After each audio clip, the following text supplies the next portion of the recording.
பேச்சுள்ளவரை முருகா, பேச்சுள்ளவரை குமரா, கண் மூடும் வரை கந்தா. 5 வருஷம் சிறுவாபுரி போனவன நடந்துடாது, 9 வாரம் சிறுவாபுரி போன நடந்துடாது. முருகன் நினைச்சா மட்டும்தான் நடக்கும். 10 வருஷம் 12 வருஷம் போனாலும் நம்ம கர்மா கழியலைன்னா அது நடக்காது. கர்மாவை கழிக்க வேண்டும் என்றால் கந்தனை பற்ற வேண்டும். 30 வயசுல இருந்தா நான் கந்தனை என்ன ஆட்கொண்டு இப்படிதான் இருக்கணும்னு வச்சுட்டேன். பாபாவை பார்த்தா என்ன, தட்சிணாமூர்த்தியை பார்த்தா என்ன, சிவனை எல்லாமே ஒண்ணுதான். எந்த கோவில் வேணாலும் வணங்கு, நீயாக இரு. ஒன்னே ஒண்ணு மட்டும் கிடைக்காதுங்க, அது வாங்கிடுவீங்க. நான் எங்க போனாலும் வாங்க முடியாதுங்க. அது என்னன்னு சொல்லவே முடியாது. கையில் இது போதுமப்பா அப்படின்னு சொல்லி பாருங்க, அந்த கண் அப்படியே கண்ணீர் அப்படியே பொங்கும். எதையும் கடவுளிடம் வேண்டுதலாக பெறப்படாது. கடவுளிடம் போகும்போது பக்தியோடு செல்ல வேண்டும். நீ பூ பழம் இதெல்லாம் கூட நமக்கு இருக்குன்னு வாங்குறோம். அது எப்படி அவர் கொடுத்துருக்காரு, நம்ம அங்கே பகட்டா போகணும், நம்ம போட்டிருக்கிறது எதுக்கு வெளியில் எல்லாரும் பார்க்கணும். உண்மை பக்தி என்பது ஒன்றுமே கொண்டு செல்ல விட்டாலும், முருகா உன்னை தேடி பார்க்கணும்னு வந்தேயா, நீ காய்ச்சி கொடுத்துட்டையா, நீ என்ன செய்யணுமோ செய்யான்னு சொல்லிட்டு வரணும். அங்கே போயிட்டு என்ன பண்ணும், நான் இதை வேண்டி வந்தேன்ப்பா, அதை வேண்டிக்க போனேன், நான் வேண்டுதல் இருந்தது போகிறேன், இதெல்லாம் விட்டுறணும். பக்தியின் ஆழம் என்பது என்ன, ஆழம் என்பது என்ன? கிணற்றில் கயிறை விடுகிறோம், வாளி கீழே போகிறது, மேலே இழுக்கும் போதுதான் தெரிகிறது தண்ணி அதனுள் இருக்கிறதா இல்லையா என்பது. அதே போல் கடவுள் அவருள் சென்று ஆள் மட்டத்துக்குள் போய் அவர் தரும் அதிகப்படியான துன்பங்கள் அனைத்தையும் மூட்டையாக கொஞ்சம் கொஞ்சம் கொஞ்சமாக கட்டி அதெல்லாம் என்ன பண்ணுறோம், கடவுளுங்கிறவர்கிட்ட போய் உள்ளே விழுந்து அதெல்லாம் சமர்ப்பிச்சுட்டு சரணாகதி அடைஞ்சிட்டோன்னா நம்மளுடைய கர்மா அனைத்தும் கொஞ்சம் கொஞ்சமாக தான் கழியும். 5 வருஷம் சிறுவாபுரி போனவன நடந்துடாது, 9 வாரம் சிறுவாபுரி போன நடந்துடாது. முருகன் நினச்சா மட்டும்தான் நடக்கும். அது போனோன்னு நடந்துடும் நான் சொல்லவே மாட்டேன். ஏன்னா 10 வருஷம் 12 வருஷம் போனாலும் நம்ம கர்மா கழியலைன்னா அது நடக்காது. கர்மாவை கழிக்க வேண்டும் என்றால் கந்தனை பற்ற வேண்டும். கந்தனை பற்ற வேண்டும் என்றால் கருணை உள்ளத்தோடு நீ இருக்க வேண்டும். உன்னை யார் என்ன செய்து துன்புறுத்தினாலும் அவர்களிடமிருந்து விலகி நின்று கொண்டு, அவர்கள் யாராக இருந்தாலும் அவர்களுக்கு நீ திருப்பி என்ன பண்ணணும், அதையே பண்ணக்கூடாது, நல்லதை பண்ணணும். நல்லதை பண்ணாமல் நீ போனேன்னா கடவுள்கிட்டே போக முடியாது. எல்லா இடத்துலையும் முருகர் இருக்கார், எல்லா இடத்துலையும் இருக்கார். இன்னொன்று தெரிய வேண்டும், அனைவரும் பக்தியில் ஒன்றே ஒன்று, நான் என் குருநாதரிடம் அறிந்ததை சொல்கிறேன். பக்தியில் என்பது என்னன்னா திளைத்து பாடுவது எல்லாமே அவர் கொடுத்தது, அதை தான் நம்ம வெளியிடுறோம். இன்னொன்று 60 வயசுக்கு மேலே 70 வயசுக்கு மேலே நம்ம வரணுமாங்கிறதையும் அவர் தான் முடிவு பண்ணணும். ஏன்னா 60 70ங்கிறது நம்மளுடைய வாழ்க்கையினுடைய இறுதி பயணங்களை நோக்கி நாம் அனைவரும் பயணம் செய்யும் இடம். அதை முடிவு செய்யும் பொறுப்பையும் கந்தனிடம் விட்டுவிட வேண்டும். கந்தன் பாட்டில் ஒரு பாட்டாக போடுவார். இப்போ என்னெல்லாம் பார்த்தீங்கன்னாக்கா சொன்னால் எல்லோரும் சிரிப்பீங்க. 30 வயசில் இருந்தால் நான் கந்தனை என்ன ஆட்கொண்டு இப்படி தான் இருக்கணும்னு வச்சுட்டேன். நான் அதுக்கு முன்னாடி குருநாதர் தான், இப்போ குருநாதர் தான். குருநாதர் காட்டிய வழியில் என் முருகனை மூச்சாக நினைத்து கொண்டு என் சாயினுடைய சுவாசத்தில் இயங்க கொண்டு இருக்கிறேன். கடவுள் ஒருவர் தான் அப்படிங்கிறது உண்மை. எத்தனை பேருக்கு இந்த விஷயம் நான் இப்போ சொல்லி ஆகும். குருங்கிறீங்களே எது அப்படிங்கிறாங்க. குரு என்றால் தட்சிணாமூர்த்தியே.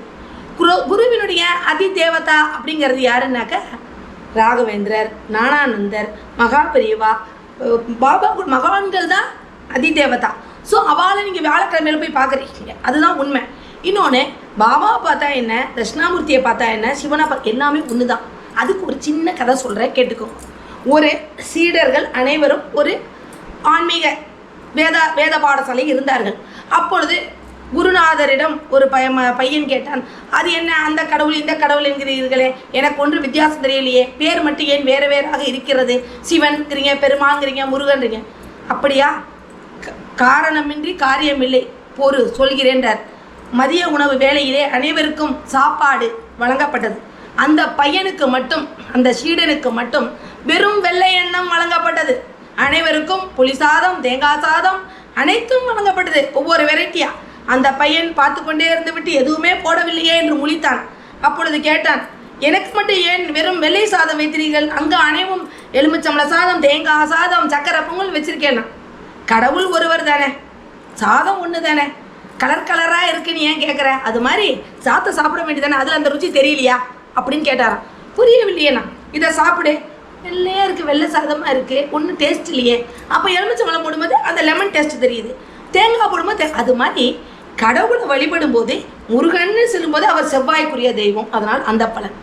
சிவன் அப்படிங்கும்போது குடும்பம், சிவ சக்தி பார்வதி விநாயகர் சேர்ந்துங்கிறனால அந்த ஆன்மீகத்தில் என்ன பண்ணுறோம், சிவனை வழிபடுறோம். பிரதோஷத்துக்கு பிற தோஷங்கள் கழியணும்னு போகிறோம். இதெல்லாம் இப்போ பௌர்ணமி கிரிவலம் பண்ணுறோம். இது ஒன்று. இது மாதிரி வெரைட்டிஸாக கடவுளுக்கு பேர் இருக்கிறதோடது என்னென்னா என்ன, ஆன்மீகத்தில் ஒருவர் தான், கடவுள் ஒருவரே, குரு ஒருவரே, நாமம் மட்டுமே வேறு. மனிதன் என்பவன் ஆண் பெண், ஆணுக்கு பெயர்கள் பல, பெண்ணுக்கு பெயர்கள் பல. அது மாதிரி ஆன்மீகத்தினுடைய டெப்த்து போக போக தான் அதனுடைய இது தெரியும். இன்னொன்று, யாரை பார்த்தாலும் யார் வீட்டுக்கு போனாலும் அழக்கூடாது. நமக்கு 1000 சுகங்கள் இருக்கும், யாருக்கு இல்லை?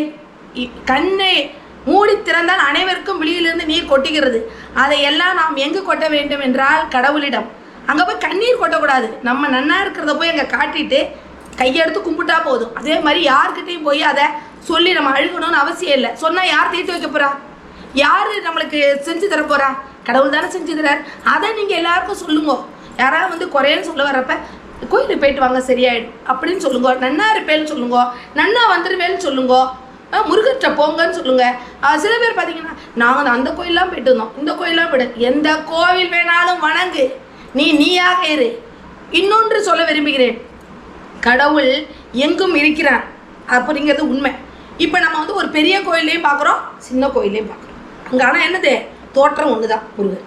அது மாதிரி நாம் பேசும்போது பணக்காரனும் வருவான், ஏழைகளும் வருவான். ஏழைகளிடம் உன்னுடைய பெருமிதங்களை பகிராதே, அவனை வேதனைப்படுத்தாதே. உன்னை விட பணக்காரனன் உன்னை தாழ்வாக நினைத்து கம்பேர் பண்ணி பேசினான்னா, ஒப்பிட்டு பேசுகையில் நீ அந்த இடத்தில் நீங்கள் எப்பயுமே சூப்பர் சொல்லிட்டு ஒரு வார்த்தையில் வர பாருங்க. இப்படியெல்லாம் இருந்தீங்கன்னா பக்தியில் நீங்கள் கரை கடந்து விடுவீர்கள். உங்களுடைய கர்மா தீர்க்கப்படும். உன்னை விட கேவலப்பட்ட ஒருத்தன் உன்னை திட்டுகிறான் என்றால் அவனிடம் அப்படியே சொல்லிட்டு வந்துடுறது தான் நல்ல பக்தியின் ஆழமான மனது. அதை எடுத்து செல்வதற்கு தான் நாளும் நாம் ஒரு நாள் விடாமல் கோவிலுக்கு செல்ல வேண்டும். கோவிலுக்கு செல்வது என்பது ஈஸி கிடையாது. கோவிலுக்கு போகிறதுன்னு சொல்கிறது ஈஸி கிடையாது. இன்னொன்று, கோவிலுக்கு போகிறேன் அவங்க கண்டு வச்சிட்டாங்க, அதுவும் கிடையாது. அழைப்பு வந்தால் மட்டுமே நாம் அனுமதிக்கப்படுவோம். அழைப்பு இல்லை எனில் வீட்டில் இருந்து கொண்டு அவர் வருவார் என நினைக்க வேண்டும். பெண்களுக்கு இன்னொரு ஒரு பெரிய விஷயம் இருக்குது. இப்போ பெண்களுக்கு வந்து உடல் நலத்தில் சார்ந்த பிரச்சனை வரும்போது அந்த 4 நாள் போக முடியங்கிற ஏக்கம் எல்லாருக்கும் இருக்கும். அதுக்கு ஒரே ஒரு தெளிவு என்ன சொல்கிறேன்னா, அந்த நாளில் பார்க்க முடியவில்லை என்றால் என்ன, மித்த 25 நாளும் நாம் தரிசிக்கிறோம் அல்லவா அப்படிங்கிற மனப்பக்குவத்துக்கு எத்தனை பேர் வந்திருக்கீங்க? இப்போ அன்னைக்கு தான் பார்த்தீங்கன்னா ஒரு கோயிலில் கும்பாபிஷேகம் இருக்கும், ஒரு கோயிலில் பௌர்ணமி, போக முடியே. அது ஏன் நினைக்கணும்? அதில் இருந்தெல்லாம் நம்ம கடந்து வரணும். சரி, இப்போ இத்தனை வருஷம் போயிட்டோம், ஓகே. நம் தெளிவை நாம் எடுக்கக்கூடாது. நாம் யாருக்கிடம் செல்கிறோம்? ஆறுபடை அப்பனிடம் போகிறோம். முருகா முருகா நீயே முடிவெடு, நீங்கள் ஏன் கேட்கிறீர்கள் கடவுளிடம் போய்? அதே மாதிரி எல்லாரும் பாருங்கள், யார் வீட்டுக்கு போனால் பையனுக்கு கல்யாணம் ஆயிடுச்சா, பார்க்கலையா, குழந்தை பிறக்கலையா, ஏன் வேண்டிக்கோங்க. யார்? நாம் யார் சொல்ல? படைத்தவனுக்கு தெரியும் அவனுக்கு எப்போ பண்ண வேண்டும் என்று. பாக்கியத்தை கொடுக்க போகிறவனும் கடவுள் தான். ஸோ நாம் நினைக்கிறது எதுவும் நடக்காது. கோயிலில் போய் வேண்டிப்பாங்க, அது நடக்கணும் இது நடக்கணும். நடந்துருப்பா? நமக்கு நடந்தால் என்ன, தற்பெருமை. அப்புறம் போக மாட்டோம் கோயிலுக்கு. நடக்கலைன்னா என்ன, திருப்பி திட்டிக்கிட்டே போகிறது. அந்த போல் திருப்பியும் போகிறேன் அவர்கிட்டயே அப்படிங்கிற அந்த மாதிரிலாம் வர சொல்லலை கடவுள்.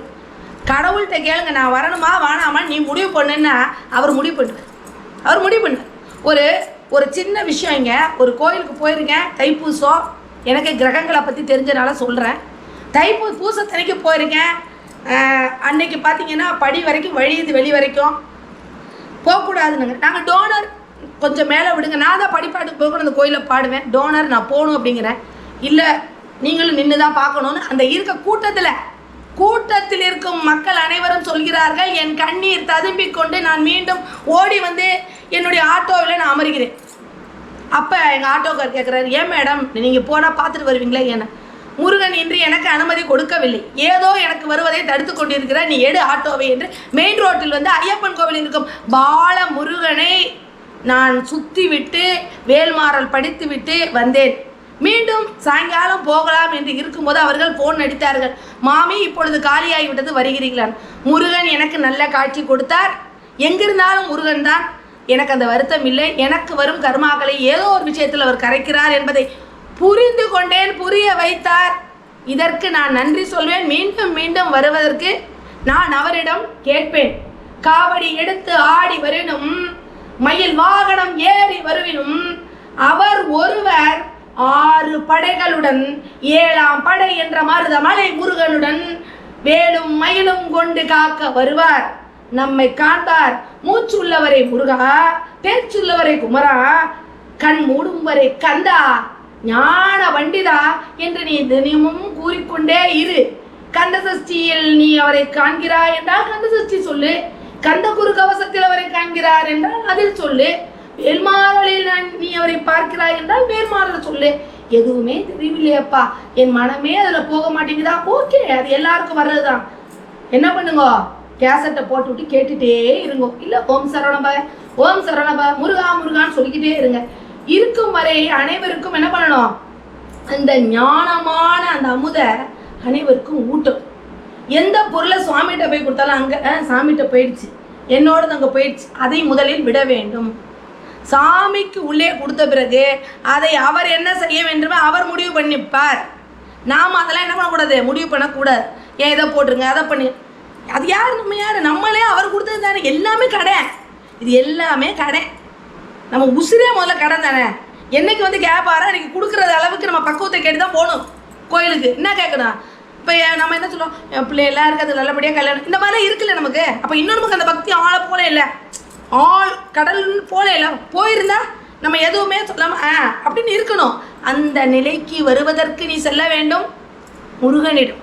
தஞ்சம் என்று வந்தேனப்பா, உன் பதத்தை பிடித்தேனப்பா, நீ 6 முகமாக நின்று அவ்வைக்கு அருளினாய், எனக்கு சிறிதேனும் தயை கூறப்பான்னு பணிவுடன் கேட்கணும்.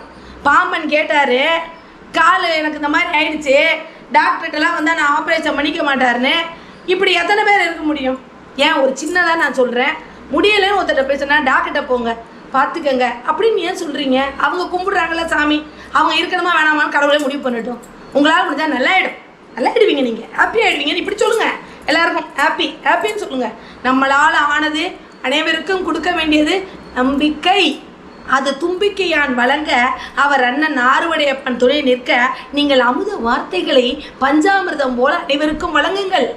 அதை நீங்களும் அப்படியே ஃபாலோ பண்ணுங்க. ஆனால் அடுத்தவரை பார்த்து நாம் என்ன ஆகணும்னு நினைக்க வேண்டாம். நம்மக்கிட்ட என்ன இருக்கோ அதில் பெரிய ஆள் ஆகுங்க. அடுத்தவன் எப்படின்னா இருக்கட்டும், ஒன்றே ஒன்று மட்டும் கிடைக்காதுங்க, அது வாங்கிடுவீங்க. நான் எங்கே போனாலும் வாங்க முடியாதுங்க. அது என்னன்னு சொல்லவே முடியாது. நிம்மதி. அதற்கு என்ன வேண்டும்? நிம்மதி பெற என்ன வேண்டும்? பாட்டு பாடணுமா, டான்ஸ் ஆடணுமா, டிவி பார்க்கணுமா, அதெல்லாம் கிடையாது. நின்னை நினைக்கும் மதி வேண்டும். யாரை, அந்த இடத்துல யாரை அப்படிங்கிறது முக்கியம். யார் யார் யார் என்ற கேள்விக்கு நானே, என்ன தெரிகிறதா அவையே மூதாட்டி, நான் தான் முருகன்.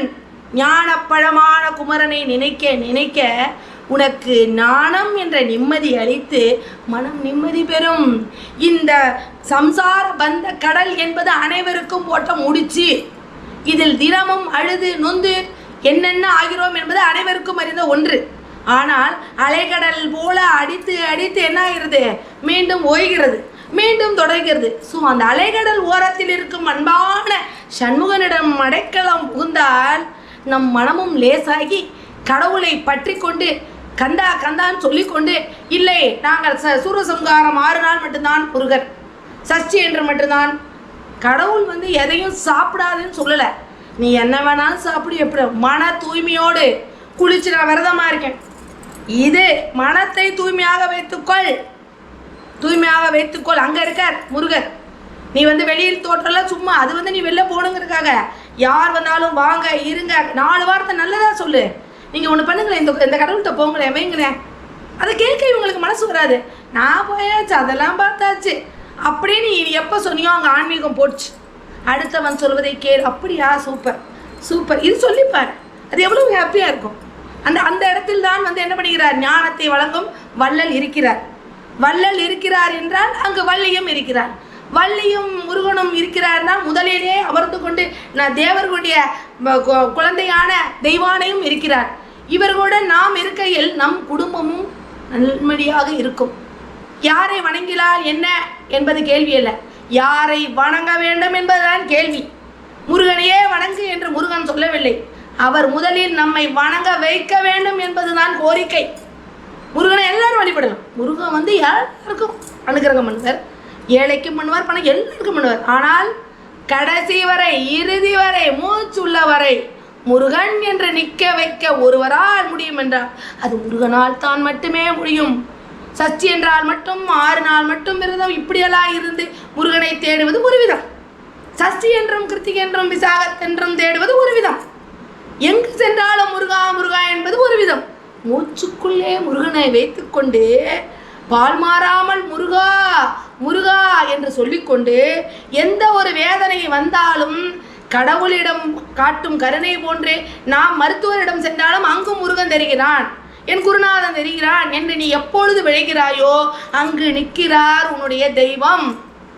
தெய்வம் இருப்பது கல்லில் அப்படிங்கிறார். கல் என்பது என்ன? உள், கடவுள். ஸோ அதனுள் நீ போய் ஆராய்ந்து பார்க்கணும். கடவுளை படைச்சான், அவன் எல்லாம் பார்த்துப்பான் அப்படின்னு எல்லாரும் சொல்கிறது வேற. படைத்தவன் நினைக்கணும் நீ கும்பிடணும்னு. நீ கும்பிட்டாலும் அவர் நினைக்கணும் இது நல்லபடியாக வருது, இது பாவத்தை தொலைக்கணும்னு. தொலைச்சாலும் என்ன நினைக்கணும்? இவளுக்கு நல்லதாக கொடுக்கணும் அப்படின்னு நினைக்கணும்.